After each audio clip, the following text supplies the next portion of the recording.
श्रोताओं आदाब। हिंदी दिवस के उपलक्ष्य में आज एक विशेष गोष्ठी का आयोजन आकाशवाणी के श्रीनगर के स्टूडियो में हो रहा है।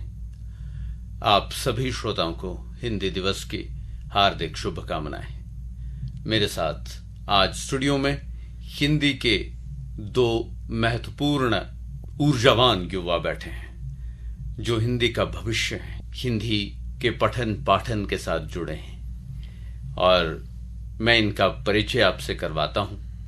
मेरे साथ हैं डॉक्टर मुदस्सिर अहमद भट्ट, जो एक रिसर्चर हैं, एक लेखक हैं, कवि हैं और अध्यापन के कार्य से जुड़े हैं। साथ में कुलदीप पुष्पाकर जी हैं, जो हिंदी क्षेत्र से संबंधित हैं, लेकिन अभी अहिंदी भाषी क्षेत्र कश्मीर में हिंदी का पठन पाठन करवा रहे हैं, एक स्कूल में पढ़ा रहे हैं। इनसे भी बात करेंगे और मुदस्सिर साहब से भी।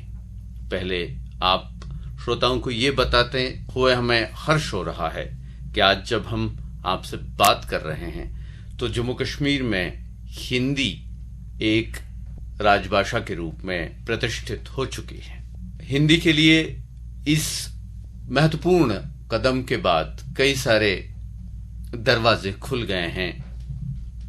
हिंदी में लोगों को नौकरियां मिलने के ज्यादा मौके अगले दिनों में दस्तयाब होंगे और हिंदी में काम करने के कई सारे साधन उन्हें उपलब्ध होंगे। हमारे पास जितने भी अभी काम करने के साधन मौजूद हैं, उनसे हमें हिंदी से जुड़े हुए लोगों को ये शिकायत थी कि वो पर्याप्त नहीं है। अब उम्मीद करते हैं कि अगले दिनों में हिंदी के लिए बेहतर माहौल तैयार होगा, जिससे हिंदी प्रेमियों और हिंदी के साथ जुड़े हुए लोगों को हौसला भी मिलेगा और काम करने के नए नए मौके भी उनको मिलेंगे। डॉक्टर मुदस्सिर अहमद भट्ट साहब से पहले हम बात शुरू करते हैं। उनसे ये पूछूं कि डॉक्टर साहब, आपने कश्मीर जैसे अहिंदी भाषी क्षेत्र में रहते हुए भी हिंदी को चुना जी। एक मोटिवेशन तो था कहीं से, सोच ये कैसे बनती है जबकि आसपास कहीं हिंदी की टीचर तक उपलब्ध नहीं है, स्कूलों में हिंदी पढ़ाया भी नहीं जाता सरकारी सतह पर स्कूलों में, कहीं कहीं किसी प्राइवेट स्कूल में ऑप्शनल सब्जेक्ट के तौर पे कहीं टीचर दस्तयाब हो तो बड़ी बात मानी जाती है जी सर। उसके बाद आपने उच्च शिक्षा प्राप्त की और यहां तक पहुंच गए हैं। पहले उस सफर का एक संक्षिप्त सा कि कैसे अहिंदी भाषी क्षेत्र में हिंदी को चुना और किन किन कठिनाइयों के बाद आप यहां तक आए हैं कि आप अब हिंदी में एक बड़े नाम के तौर पर उभर कर आए हैं।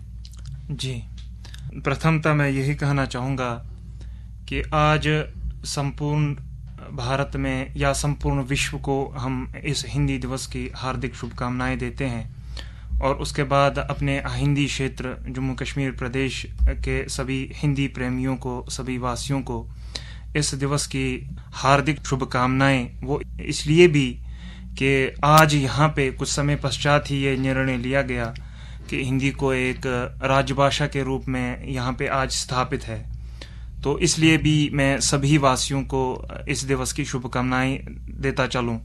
और जहाँ तक सर आपके इस प्रश्न का उत्तर यहाँ से मैं शुरू करूं कि प्राथमिक शिक्षा जो है वास्तव में मेरी जवाहर नवोदय विद्यालय से हुई है, जहाँ पे एक हिंदी जो है एक महत्वपूर्ण विषय के रूप में पढ़ाया जाता है और वहाँ पे मैंने हिंदी का पढ़ने का सफ़र जो है वहीं से अल्फ़ाबेट्स सीखे और 10वीं की परीक्षा वहाँ से उत्तीर्ण करने के पश्चात जब मैं घाटी में जितने भी हायर सेकेंडरीज थी वहाँ पे 11th और 12th क्लास के जितने भी कोर्सेज होते हैं, ये 2004-2005 की बात है, तो वहाँ पे हिंदी का कोई ऑप्शन ही नहीं था। किसी भी प्रॉस्पेक्टस में, किसी भी पाठ्यक्रम में हिंदी विषय को पढ़ाने का ऑप्शन नहीं था उस समय पे। तो उसका कारण ये था कि एक तो स्टूडेंट भी नहीं थे और दूसरा कारण ये था कि अध्यापक भी नहीं थे। तो 11th 12th में मैंने उर्दू ही पढ़ी, फिर से मैट्रिक तक हिंदी पढ़ी, 11th 12th में उर्दू पढ़ी। फिर मैं अमर सिंह कॉलेज श्रीनगर आया। एकमात्र, मुझे लगता है उस समय पे श्रीनगर सिटी में एकमात्र ऐसा विद्यालय था, महाविद्यालय था, जहाँ पे हिंदी ग्रेजुएट लेवल पे पढ़ाया जाता था। वहाँ पे प्रोफेसर मुश्ताक अहमद किरमानी, जिन्होंने ही मुझे असल में हिंदी सिखाई, और जिनसे पढ़ने के बाद और उनके पढ़ाने का तरीका देख के, या उनका जो अनुशासित वो पढ़ाना, अपने एक ही स्टूडेंट में एक ही स्टूडेंट होता था वहाँ पे, वो एक स्टूडेंट के लिए पूरे क्लास में खड़े होके पढ़ाते थे। ये सब कुछ ऐसी चीज़ें हुआ करती थी। मैंने देखा ये हिंदी का अध्यापक एक स्टूडेंट के लिए इतने नियमित, अपने समय पे आना, पूरे जैसे उनको लग रहा था कि पूरा क्लास भरा पड़ा है, 100 या 50 स्टूडेंट हैं, वैसे पढ़ाना। तो यहाँ से प्रारंभिक शिक्षा शुरू हुई, और BA जो है स्नातक मैंने हिंदी में अमर सिंह कॉलेज से किया। उसके बाद कश्मीर विश्वविद्यालय के हिंदी विभाग से PG किया, और उसके बाद वहीं से MPhil, और आज PhD उत्तीर्ण करने के पश्चात आज मैं वहीं पे अस्थायी प्रवक्ता के रूप में कार्यरत हूँ, इसी पठन पाठन के संदर्भ में। आपने कहा कि आप जवाहर नवोदय विद्यालय से निकले हुए हैं, इसलिए आप हिंदी पढ़ पाए हैं। जी।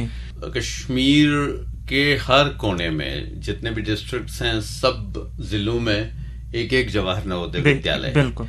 और वहां से ही कुछ बच्चे निकल के आते हैं जो आगे बढ़कर यूनिवर्सिटी और दीगर जगहों पर पहुंच जाते हैं।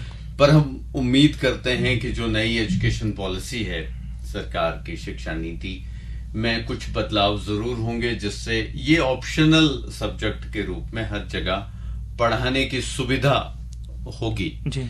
ऐसा हम विश्वास कर सकते हैं। पुष्पाकर जी, आप कहाँ से हैं बुनियादी तौर पे, और कश्मीर में कब से पढ़ा रहे हैं, और कहाँ और किन बच्चों को पढ़ा रहे हैं? धन्यवाद सर। मैं कुलदीप कुमार पुष्पाकर, उत्तर प्रदेश का पूर्वांचल जिसको कहा जाता है, उसमें एक जिला है प्रतापगढ़, जो भाषाई दृष्टि से अवध क्षेत्र में आता है, और हमारी मातृभाषा कहें तो वो अवधी होगी। तो प्रतापगढ़, मेरी प्रारंभिक शिक्षा प्रतापगढ़ में ही हुई। वहाँ एक कनावा गांव है प्रतापगढ़ जिले में, वहीं से मैंने प्रारंभिक शिक्षा 10वीं कक्षा तक वहीं से पढ़ाई की। वहाँ तो हिंदी का माहौल है। जी जी बिल्कुल। और एक बात, वहाँ हिंदी पट्टी के होने के नाते जो हमें विरासत में मिलती है वो अवधी है, क्योंकि आप देखें भक्तिकाल पूरा, मध्यकाल जो है, और रामाश्रयी शाखा, ठीक है, तो वो पूरी अवधि में है, और प्रेमाश्रयी शाखा अवधि में है। तो हमारे लिए यह लाभदायी हो जाता है कि जब हम पढ़ते हैं तो वो हमारे लिए शब्द कोश नहीं देखने पड़ते हैं, कम से कम अवधि के लिए, क्योंकि वो इतना सीख लेते हैं, और ऐसा माहौल भी रहता है। तो वहाँ से हिंदी की शुरुआत हुई। अगर हिंदी के हवाले से बात करें तो वहाँ सुधीर त्रिपाठी सर थे, जैसे सर बात कर रहे थे अभी, कि किसी न किसी शिक्षक का योगदान होता है। ये संयोग ही है कि सितंबर महीने में शिक्षक दिवस ही भी मनाया जाता है। अभी 5 सितंबर को मनाया गया, तो उनको भी याद करते हैं। तो उनको जो, जैसे आप सर बता रहे थे कि पढ़ाने का तरीका रुचि पैदा कर देता है। कई बार आपको जो है, जो विषय है उसमें क्या शिक्षक किस तरह से पढ़ा रहा है, शिक्षक की बहुत बड़ी भूमिका होती है रुचि पैदा करने में। तो मुझे भी वहाँ से जो है प्रेरणा मिली उनके पढ़ाने से। और कहाँ तक पढ़े आप? फिर हिंदी में फिर मैंने जो है 11वीं 12वीं राजकीय इंटर कॉलेज इलाहाबाद से, जो कि अब प्रयागराज के नाम से जाना जाता है, वहाँ से पढ़ाई की 11वीं 12वीं। उसके बाद फिर हम दिल्ली आ गए। दिल्ली में रामजस कॉलेज से मैंने स्नातक किया, और फिर किरोड़ीमल कॉलेज से मैंने स्नातकोत्तर किया। उसके बाद केंद्रीय शिक्षा संस्थान दिल्ली विश्वविद्यालय से मैंने शिक्षा स्नातक, यानी जिसको B.Ed कहा जाता है, वो किया।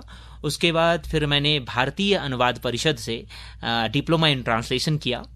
उसके बाद फिर मैंने सर्टिफिकेट इन उर्दू और डिप्लोमा इन उर्दू विभाग दिल्ली विश्वविद्यालय से किया।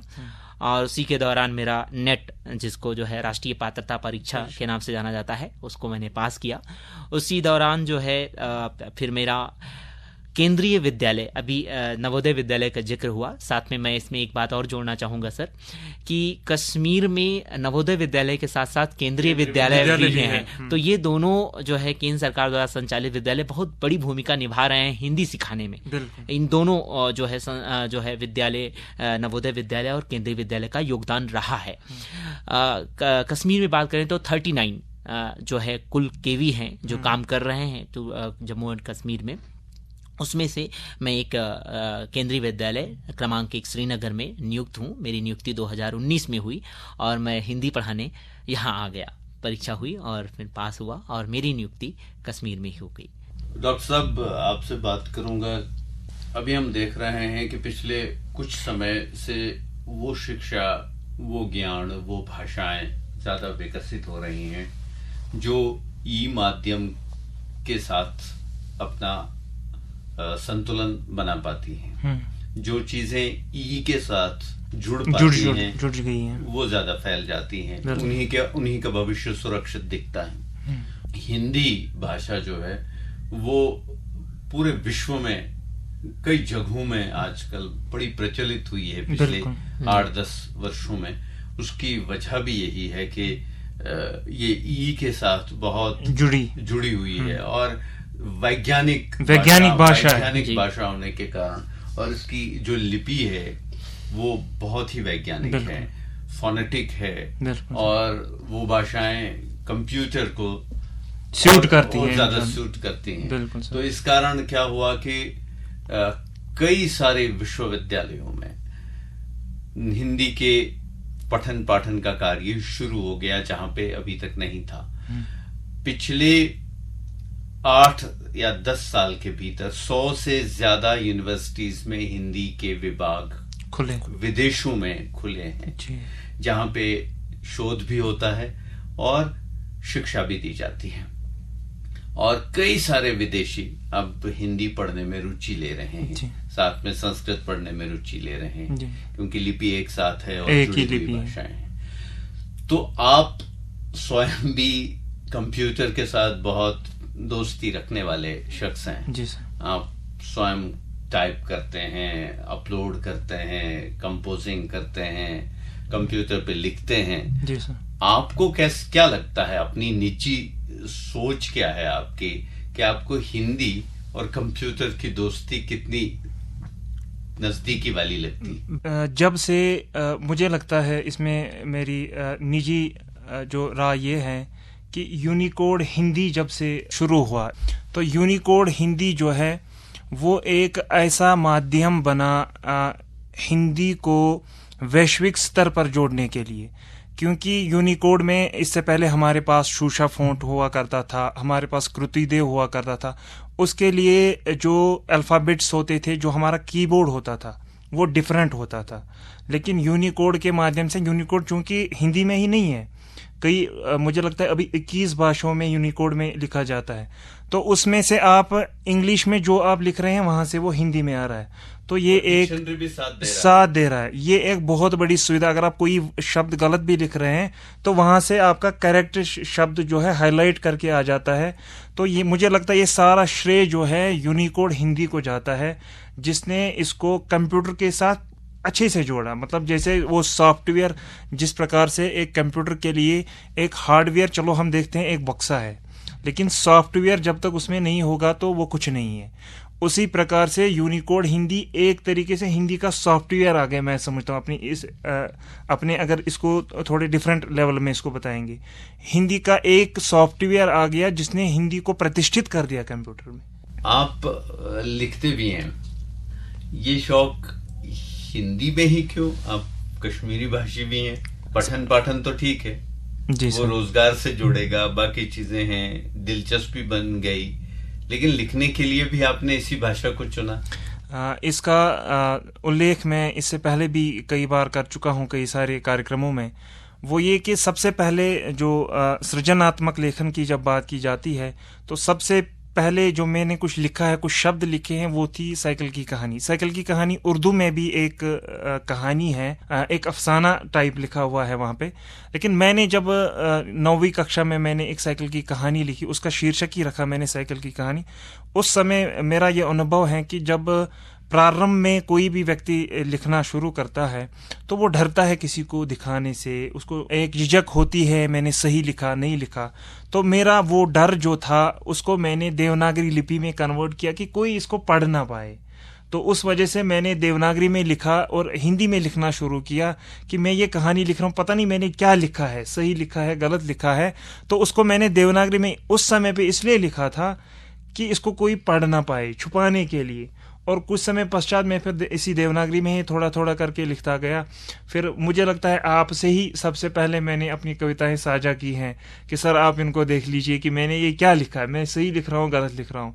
तो ये था रीजन, इसके पीछे कारण था। मैं ही नहीं, कोई दूसरा ही नहीं, आज हिंदी जगत में जो भी आपको जानते हैं, जो भी आपसे परिचित हैं, वो आपकी रचनाएं आपसे मांगते रहते हैं और उन पे अपनी प्रतिक्रिया देने में खुशी महसूस करते हैं। मैंने आज पहली बार जान दिया कि डर की पैदावार इतनी प्यारी, इतनी मनमोहक हो सकती है। पुष्पाकर जी, आप कश्मीर में पढ़ाते हैं।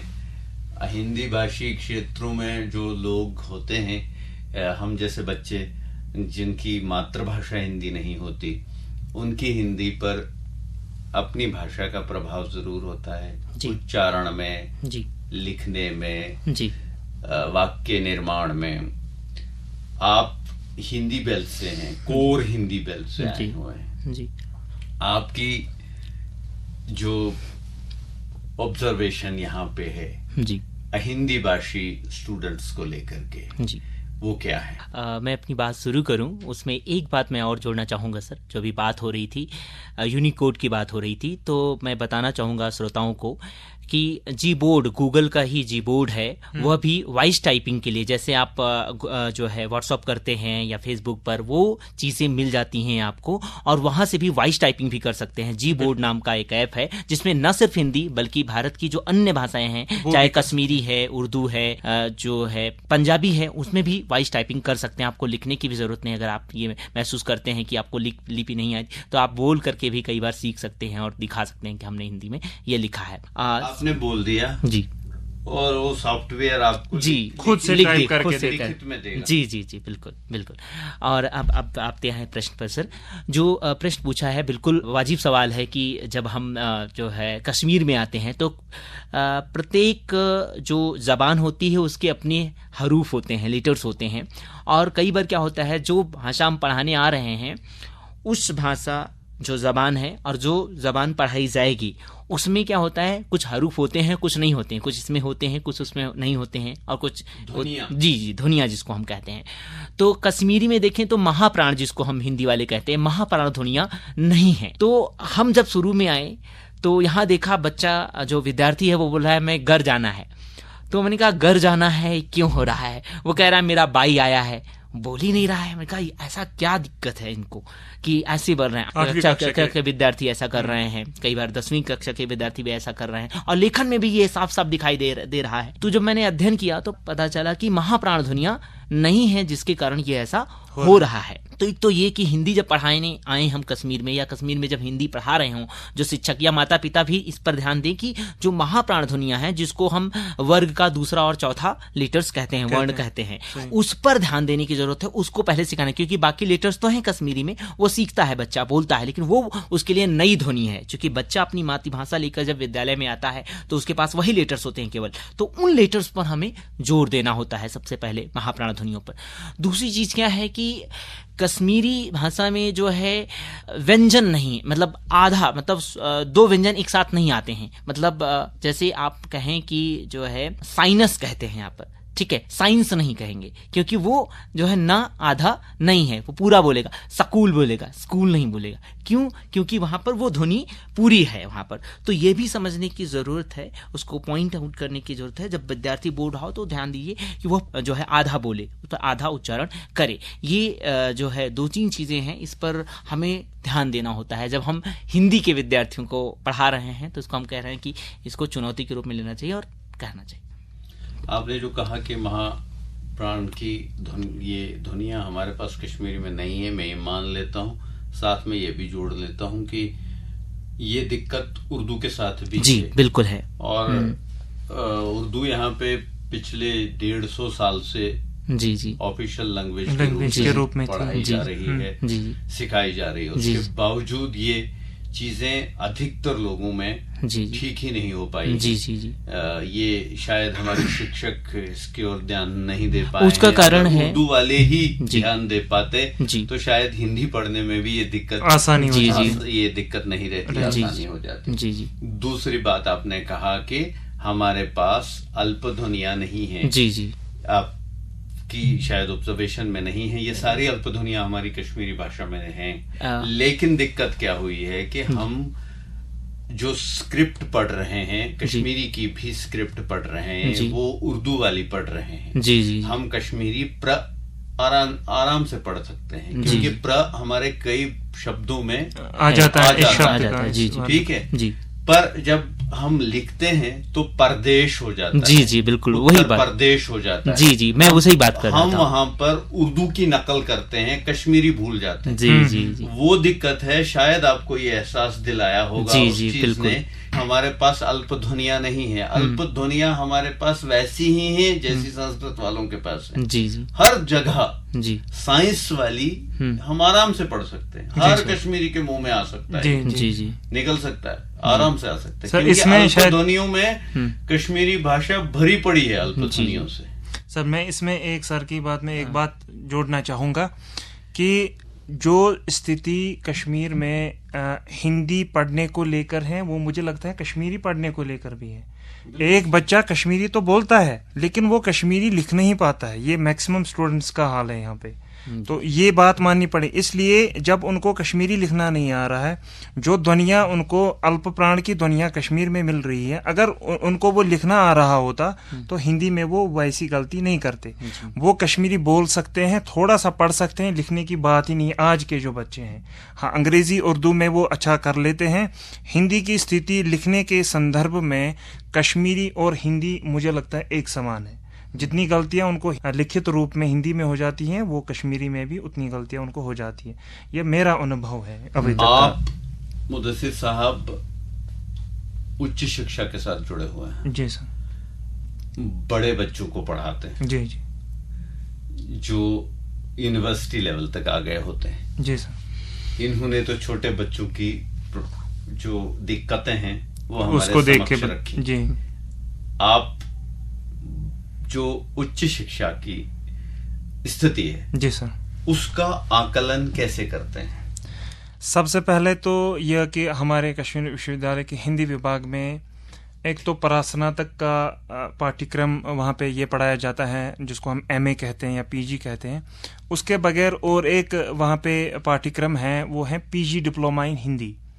और उसका बेसिक उसका मकसद यही है, उसका उद्देश्य यही है कि जो बच्चे कमज़ोर रह गए हैं बीए तक के हिंदी पढ़ने में, उनको फिर से एक बार ट्रेन किया जाए। उसमें बिल्कुल हम बेसिक अल्फ़ाबेट से पढ़ाते हैं उनको फिर से एक बार ट्रेन किया जाए। और ये पीजी डिप्लोमा हिंदी जो है एक ब्रिज कोर्स के रूप में भी काम करता है। जिन्होंने बीए लेवल तक हिंदी नहीं पढ़ी होती हैं, मान लीजिए कोई साइंस स्ट्रीम से आ गया, बीएससी करके आ गया, बीकॉम करके आ गया, फिर उनका मन हुआ कि अब मुझे पीजी हिंदी करना है, तो वहाँ से हिंदी तो उन्होंने पढ़ा नहीं, तो उनके लिए 1 वर्ष का पीजी डिप्लोमा हिंदी कोर्स है।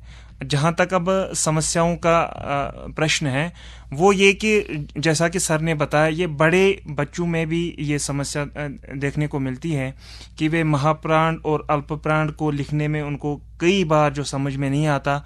दूसरी सबसे बड़ी कठिनाई जो है वो उच्चारण के पक्ष पर है। उच्चारण की दृष्टि को देखते हुए कह सकते हैं कि वो बाई कहेंगे, घर नहीं कहेंगे, भाई नहीं कहेंगे। तो ये सारी त्रुटियां दिक्कतें हैं वो ठीक हो जाएंगी। वो हर जगह के अपने क्षेत्रीय प्रभाव होते हैं जी। वो हम मान के लिए चलते हैं कि ये घर ही बोल रहा है। जी जी जी। तो बात आगे बढ़ा देते हैं। मैं ये पूछना चाहूंगा आपसे कि जो शोध यहाँ पे हो रहा है, कार्य हो रहा है जी, उसको लेकर के क्या आप मानते हैं कि हमारे यहाँ की उपलब्धता ग्रंथों की, संदर्भों की है हमारे पास? कश्मीर विश्वविद्यालय के परिसर में पर्याप्त है।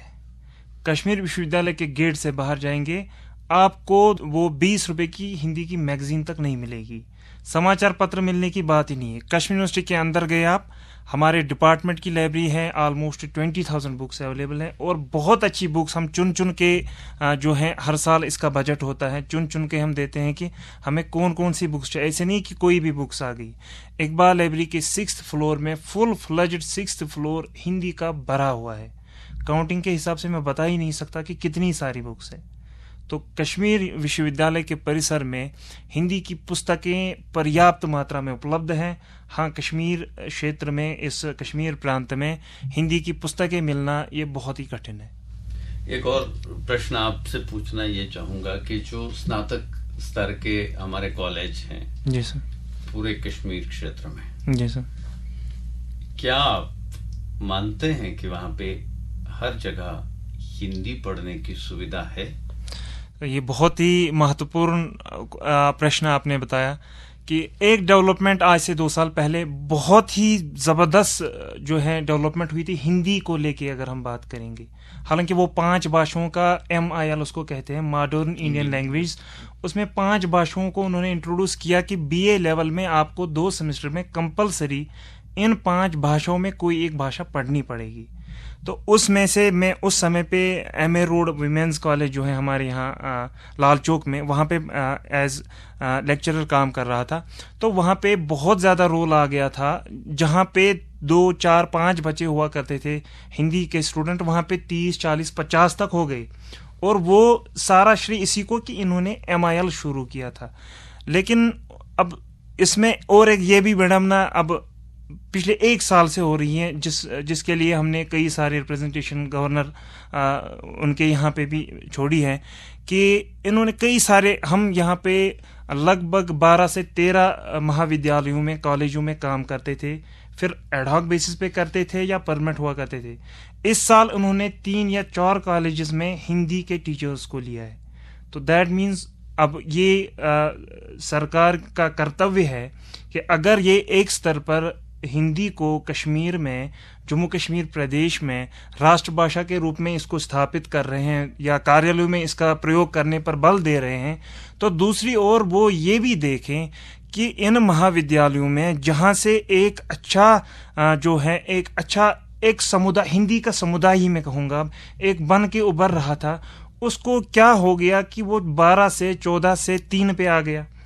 इसके लिए मैं इस कार्यक्रम के माध्यम से भी कंसर्न अथॉरिटीज़ जो हैं उनसे ये हाथ जोड़ के प्रार्थना करना चाहूँगा कि वो इस मामले को देखें कि पठन पाठन के क्षेत्र में अच्छी प्रगति हो रही थी कॉलेजेस में, तो वो इस संदर्भ में देखें कि वहाँ पे ऐसा क्या हो गया कि 12 टीचर जो लगते थे या 12 कॉलेजेस, 14 कॉलेजेस, 13-14 कॉलेज में जो हिंदी पढ़ाते थे, हिंदी MIL भी होता था वहाँ पे और हिंदी में BA एज ए सब्जेक्ट भी पढ़ाया जाता था। तो इसमें सरकार को जो है संज्ञान लेना चाहिए। पुष्पाकर जी, आप बताएं कि आप जो बच्चे पढ़ाते हैं यहाँ पे लोकल, बुनियाद वही तो हिंदी की बनेगी जी, जल की पौध तो वही है जो तैयार होके आएगी जी, उनमें उत्साह कितना है? ये बड़ा अच्छा प्रश्न है। उनमें उत्साह की कमी तो नहीं है, ये मैं कहूँगा। उनमें किसी भी प्रकार का उत्साह का कमी नहीं है, बशर्ते उनके साथ समस्या ये हो जाती है कि जो अभी समुदाय, वाचिक समुदाय की बात हो रही थी, तो वाचिक समुदाय मिल नहीं पाता है। हिंदी बोल रहा है, मतलब प्रथम पीढ़ी में, कई घरों में तो ऐसे बच्चे प्रथम पीढ़ी हिंदी सीख रही है, माता पिता कश्मीरी में बोल रहे हैं, आस पड़ोस सब कश्मीरी में बात कर रहे हैं, तो उसको जो समाज मिलना चाहिए प्रैक्टिस के लिए कि वो नहीं मिलता है। तो वहाँ एक शुरुआत करनी है, एक लंबा डिस्कनेक्ट है, 30-35 साल का डिस्कनेक्ट है जी जी, तो उसको अब पूरा करने के लिए अगर कुछ लोग शुरू कर रहे हैं, उसमें वो दिक्कतों में आएंगे जी, लेकिन अगली पीढ़ी को दिक्कतें नहीं, उसमें मैं एक बात और जोड़ना चाहूंगा। उनको वाचिक समूह तो जो है उनको इस तरह से मानवीय रूप में नहीं मिलता, मानव के रूप में नहीं मिलता है, लेकिन जो है सोशल मीडिया बहुत बड़ी भूमिका निभा रही है। टेलीविजन और फिल्में हमारी बहुत बड़ी भूमिका निभाई है हिंदी सीखने और सिखाने में, क्योंकि आजकल मैं देखता हूँ कि मैं जब बस में आ रहा था तो मैंने देखा कि हिंदी गाने बज रहे हैं। इसका मतलब ये है कि वो कम से कम वहाँ जो हिंदी भाषी दोनों युवा मित्र जी शायद इस बात से सहमत होंगे कि कश्मीर में 90% लोगों को जी जो ये कहते हैं कि हमें उर्दू आती है, उन्हें हिंदी भी आती है। जी बिल्कुल बिल्कुल, हिंदी और उर्दू हिंदी भी समझते हैं। बिल्कुल सर। हाँ, बहुत अधिक लोगों को लिपि नहीं आती। बिल्कुल जी लिखनी पढ़नी हिंदी की देवनागरी लिपि में नहीं आती। जी समझ और बोलना बोलचाल में जी हर कोई कठिनाई नहीं है। निपुण है जी, हिंदी जी, में। बिल्कुल। इसलिए हम ये कैसे कह सकते हैं कि हमें हिंदी में इतना मेहनत करनी पड़ेगी जी, सीखने जी, के लिए। बिल्कुल, अब सिर्फ लिपि की ही तो बात है। जी, जी, जी, और बिल्कुल। लिपि ये इतनी वैज्ञानिक है जी कि एक हफ्ता काफी है। आपने आज शुरू किया, अगले हफ्ते आप बड़े से बड़ी पुस्तक हाथ में लेकर के बिल्कुल। पढ़ सकते बिल्कुल, हैं बिल्कुल या सही। बड़े से बड़ा अखबार पढ़ सकते हैं। जी। इस लिपि में, देवनागरी लिपि में इतनी जी, वैज्ञानिकता है बिल्कुल। कि ये बहुत आसानी से सीखी जा सकती है। जी और ये जो बायस होता है भाषाओं की तरफ और लिपियों की तरफ, ये संकीर्ण लोगों का जी, काम होता बिल्कुल। है। और कश्मीर कभी इस मामले में संकीर्ण था ही नहीं। जी जी यहाँ पे संस्कृत था तो संस्कृत ऐसे फला फूला जैसे इसी बिल्कुल। मिट्टी से जन्मी हुई भाषा और हो। संस्कृत के इतने बड़े उसके आचार्य बाद यहाँ से हुए। हाँ, उसके बाद यहाँ से पर्शियन रहा तो पर्शियन के इतने बड़े आचार्य जिन्हें पर्शिया भी सेलिब्रेट करता है। उर्दू के इतने बड़े लेखक कि उर्दू वर्ल्ड वाले उनको बड़े लेखकों के रूप में मानने लगे। तो हमारे पास ये भाषाई संकीर्णता कभी नहीं रही। बिल्कुल नहीं है। हम इस बात पे विश्वास रखने वाले लोग हैं कि हम जितने भाषाई इलाकों का सफर करेंगे उतने भाषाई इलाकों की बौद्धिकता हमारे पास आकर के हमें बौद्धिक तौर पर और ज्यादा संपन्न बना के छोड़ देगी। सही। और हमारी विरासत ये रही है सीखने सिखाने की। शारदा पीठ के पुत्र हैं हम, बिल्कुल जी। तो हमने सीखा भी है, सिखाया भी है। तो इसलिए एक इस भाषा को जिसे हमारे देश का अधिकतर हिस्सा पढ़ता है और उसके साथ एक कनेक्ट का माध्यम यही भाषा बनती है, तो इसको सीखने में कोई हर्ज नहीं है। हम आशा करते हैं कि हमारी नई पीढ़ी इसके साथ और ज्यादा ताकत के साथ जुड़ेगी और हिंदी का भविष्य अगले दिनों में कश्मीर में और उज्जवल और दिखाने लायक होगा। आप दोनों मित्रों का, मुदस्सिर साहब, पुष्पाकर जी, आपका बहुत बहुत धन्यवाद। आप आए और हमारे साथ इस संवाद में शरीक हुए। धन्यवाद।